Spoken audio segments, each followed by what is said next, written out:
Afternoon, Frank. Just kick off with the injury latest, please. What can you tell us about Andreas, N'Golo, Tammy, Callum and Ruben's recoveries? Where do I start? N'Golo is not fit. It's a muscle injury, similar to the one he came off recently against Arsenal with. Should be probably, hopefully, 3 weeks, something around that. Christian Pulisic still not fit. At the moment, I can't give you an exact date. A difficult injury. We're working with that. Ruben is in the squad, not fit to start, but great to have him in the squad. Obviously hasn't kicked a ball this season. Andreas went to get a mask for a broken nose that he's now got and has trained with, so available for selection, albeit with a mask. Go on, remind me. Tammy. Tammy Abraham has trained the last 2 days at probably about 70% and hasn't trained much recently, so he's in the squad again, but I have to make a decision on whether he's fit. How's Andreas in particular, given the fitting? Good, actually. Trained 2 days at a pretty good level, where there's contacts and heading to do, and you know, you have to be guided by him a little bit, how he is with it. He's been playing so well. Andreas is in great form, and we'll have to see. I'll speak with him again later on, just to make sure that he's ready, because this is going to be, as all games are, a battle, and as a centre-back you need to be confident that you can take contact. You've got injury concerns, so do Tottenham. Is this a good time to be playing him? No, I don't think so. I think with Tottenham, they're on a good run of form, and clearly an incredible player like Harry Kane is a miss, and now Son is a miss, but I think with Harry Kane it always amazed me the stats when Pochettino was manager. Harry Kane was injured a few times and they remained a force because they had players that could fill in, and when you're talking about players like Dele Alli, whose game is to arrive from slightly behind and break lines consistently. Lucas Moura similarly has qualities. Bergwijn has come in and has those similar qualities, and I've watched a lot of them recently and they're a threat. And this is a London derby against Tottenham. I think whatever team they put out, it will always be a threat in this type of game.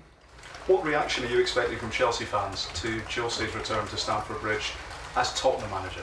I don't know. I think coming here as a Tottenham manager is clear. He's wanting his team to win. He says that clearly. I want my team to win. And Chelsea fans, first and foremost, will back us and back our team. And I don't know how they'll be with him. Have you got a message to the supporters ahead of this one? From our point of view? Well, yeah. I mean, I think whenever I speak to fans, and it's obviously this season is a transitional year, and we can't please everybody. We always want to, but what I think I'm getting from fans is that they recognise in the way the team's trying to play, and some of the youth in the team, and some of the problems. I know a lot of talk about injuries in the last few days. I'm not sure many teams in the Premier League have had our injuries. 5 huge ones at the start of the season, big ones now in season. N'Golo Kanté's played 50% of the games when he's been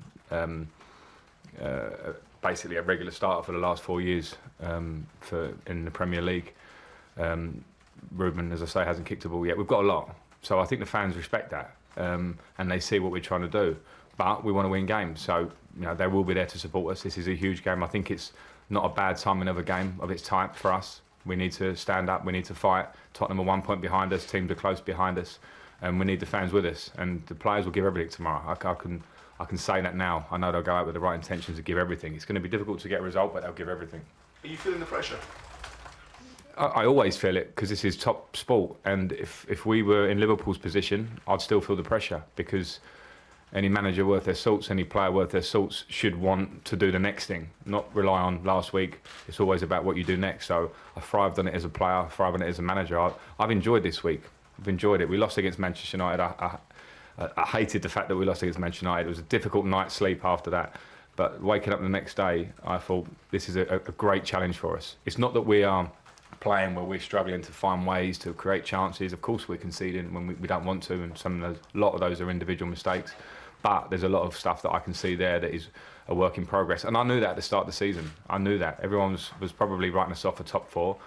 When we played well, I was the one trying to temper it and say we've still got a long, long way to go when we won 7 on the trot. And I feel no differently now. It's a process, and that pressure's always there. Finally from me, what does Kepa need to do to get back in the starting lineup? And are you on a collision course with the board by not starting? Certainly not. I think that fills a lot of headlines for people and articles, and certainly not. I'm absolutely together with all of the club and the board, because we all want the best, and I am paid to make decisions. And it's been a decision recently where, as I've mentioned before, with form I have to consider the goalkeeping position as I do all positions, and recently it's just changed. It's nothing final. The keepers union have to stick together, and Kepa's been great in his support of Willian in this moment, and all he needs to do is train and show great attitude, as I sort of demand of all the players, and things can obviously change. But all I want is the best for the team, so it's not worth hanging too much on one individual position. Okay, James and then Brian. Frank, has Kepa got to wait for Willian to make a mistake to come back into the team? That's a great way of looking at it, isn't it? I mean, I can't look at it that way. I have to pick a team that I just feel was the strongest team, so I don't want to jump into the future and say what may be. How's Mitchie been this week? 'Cause it was quite a difficult outing for him on Monday. Yeah, it's difficult because he had a couple of chances, and strikers will always be judged on goals. You know, that's the nature of the beast.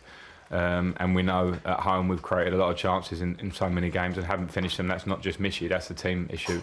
But what you do have to do is be strong and be tough. And you know, if you're going to play for Chelsea, and if you're going to strive to be the number 9 or the striker or the midfield player or first choice in any position, you're going to have to take what comes with it sometimes, and that's for all of us. That's not just Mitchie.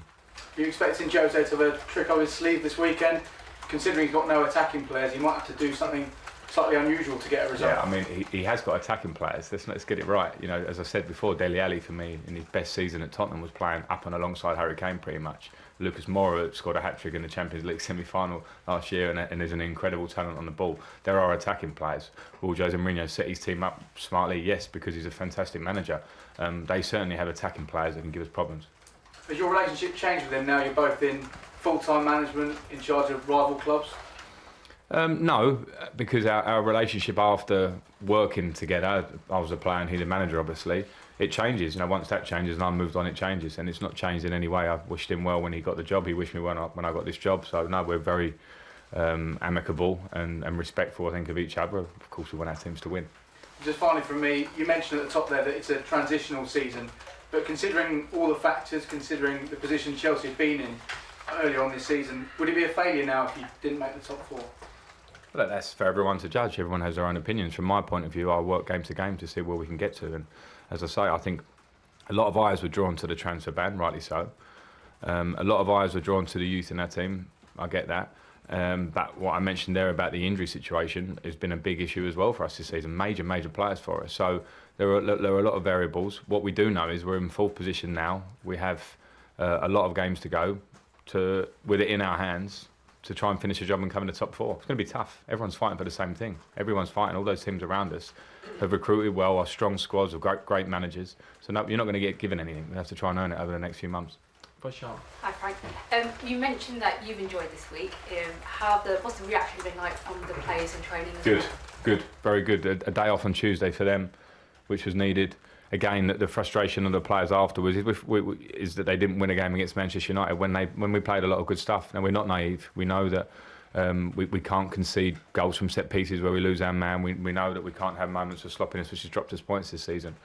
And we know that we need to finish off more chances. But at the same time, we just need to keep working. Whenever there's a difficult time in the season, and everyone will have them, and let's get it right, other than Liverpool this season, a lot of clubs, pretty much everyone, will have had difficult moments, like we're going through in the last 4 or 5 games. It's when you have to show what you're made of, and the players have looked in good mood, in good form this season. They need to show it tomorrow. I know you had a question about what Kepa needs to do to get back into the starting lineup. What does Olivier need to do to be in that starting lineup? I'll give you the same answer. I can repeat what I said before. He needs to work hard in training, which he's done.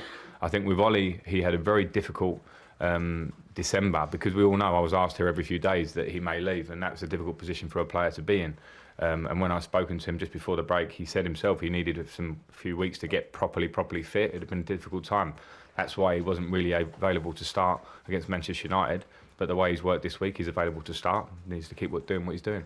And in terms of Antonio Rudiger, this is the first time he's facing Tottenham since the complaint. Is that something you've spoken to him about this week? No, I haven't. He's had a baby boy yesterday, which is the most important thing and the beautiful things in life, obviously, and all is well on that front. And we just hope that nothing occurs in a similar vein, or alleged or whatever. But tomorrow, as in all games, you know, it's a fiercely contested rivalry and should be in the right way. And of course, we do Last have a one, young please. squad at your disposal. Are you hoping that they're going to be able to face the challenge of this really tight top four race rather than wilt under the pressure in the coming weeks and months? Yeah, I certainly am hopeful of it, and that is a good test for them all because the younger players have been thrown into the Premier League. They've deserved their chances this year on performance, but yeah, as the season goes on and moments get tough, that's when you really find out not what they're made of because they're developing as players and people, but they have to rise to that challenge because if you're going to play for Chelsea, this is part of the course. Every year's a challenge of whatever sort. Okay, last two, and then we're going to finish. Carrie and then Jerry to finish. Frank, have you given much thought of walking out pitch side with Jose Mourinho alongside you in the dugouts at Stamford Bridge and the atmosphere in the moment?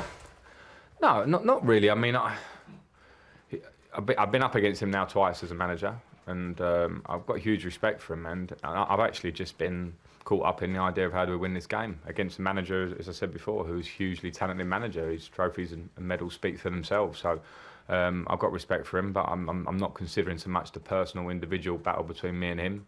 I'm just trying to get my team out there to win the game. Tammy Abraham, you say 70%. How hard is it going to be keeping him back from being in the starting lineup for a player that's obviously itching to get back? Yeah, I mean, hard, but he's going to want to play, but he has to also understand that he needs to be fit and firing. We've had a period with Tammy where was injured, came into the team, got fit again, then missed a game again. So these things can't go on forever. We need to make sure, and there's competition in that area, as we were just saying. Olivier now is fit, Michy's there, so there's just choices for me to make, and I'll always, unfortunately, be upsetting a few players in the squad, but we have to see the big picture, and I have to try and find that. So that's just part of the job, I suppose. Dele Alli has had some statement of performances at Stamford Bridge when he seems subbed off and furious at being subbed off in a Champions League match. Are you concerned at how much a point he'll want to make at Stamford Bridge? Of course, he's a top player. He's a top player, and it's not my player, so I don't have to be concerned about his reaction to coming off. But he saved him 20 minutes or so, keeps his legs fresh for tomorrow morning. Okay, last question, Jerry, at the back. Frank, big part of your success at Spurs before Christmas was springing that surprise with three at the back. Is that part of management now that you've got to try and outfox what the opposition manager expects? And was that one of the most pleasing aspects for you? It was on the day. It was pleasing because we worked a lot on it on the week, and the pleasing thing is how the players implement it. That's three at the back is, I didn't invent it, do you know what I mean? And the players then going to have to play it and play it well. But it is one of the things that you really enjoy about a manager, because this Premier League is the best in the world, and there are styles of all sorts. You come up against Burnley, it's a style. Come up against Brighton, it's a style. Come up against Tottenham, it's a certain style. So yeah, I think you always try and prepare. That's my job, to try and get the players know how we want to approach games. It can be small tweaks, it can be bigger ones like we did against Tottenham. But every game is different. Yeah, that's the job. Any surprises tomorrow? We'll see. It's a different game to what we took on when we went to Tottenham. At that time they were playing in a slightly different way. So when you watch them and the attributes of the players they have in those attacking areas, and it doesn't mean we can go, we'll play the same way as we did at Tottenham again, and that will just work. No, it might look slightly different.